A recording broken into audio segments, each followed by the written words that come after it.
చూస్తున్నాం. జానారెడ్డి ఇంటికి తెలంగాణ సీఎం రేవంత్ రెడ్డి వెళ్లారు. ఆపరేషన్ కాగా శాంతి చర్చలు, కాల్పుల విరమణ అంశాలపై జానారెడ్డితో చర్చించనున్నారు. నిన్న సీఎం రేవంత్ రెడ్డితో శాంతి చర్చల కమిటీ నేతలు భేటీ అయ్యారు. ఈ సందర్భంగా జానారెడ్డి సలహాలు తీసుకుంటామని చెప్పిన సీఎం రేవంత్ రెడ్డి ఇవాళ ఆయన ఇంటికి వెళ్లారు.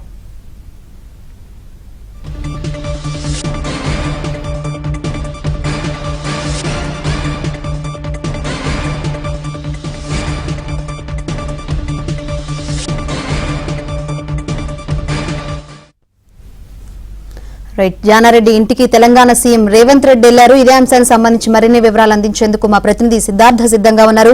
సిద్ధార్థ, ఏంటి అప్డేట్స్? తెలంగాణ సీఎం జానారెడ్డి ఇంటికి వెళ్లారు, ఏ అంశాలు చర్చకొచ్చే అవకాశం ఉంది? Thank you Shankari. Congress senior నేత జానారెడ్డి ఇంటికి సీఎం రేవంత్ రెడ్డి వెళ్లారు.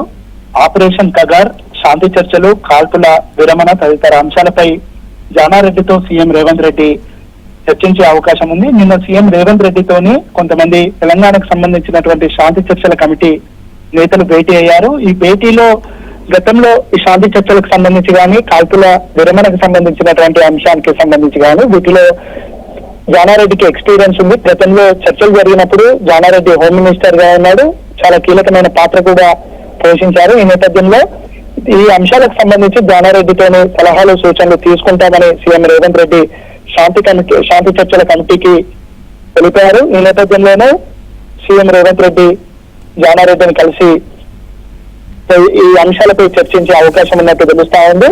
సీఎం రేవంత్ రెడ్డి ఇంకా ఇమీడియట్ గా స్పాంటేనియస్ గా రెస్పాండ్ కావడాన్ని శాంతి చర్చల కమిటీ తెలంగాణ కమిటీకి సంబంధించినటువంటి ప్రతినిధులు స్వాగతిస్తున్నారు. ఇక నిన్న బీఆర్ఎస్ రజతోత్సవ సభలో కూడా ఈ అంశానికి సంబంధించి మాజీ సీఎం కేసీఆర్ రెస్పాండ్ అయ్యారు.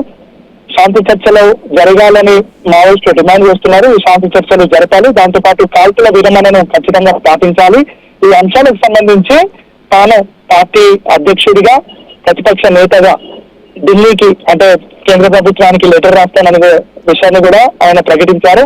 ఇటు సీఎం రేవంత్ రెడ్డి కూడా మావోయిస్టుల అంశాన్ని శాంతి భద్రతల అంశంగా మేము పరిగణించట్లేదు, ఇది ఒక సామాజిక అంశంగా పరిగణిస్తున్నామని నిన్న సీఎం రేవంత్ రెడ్డి తెలిపారు.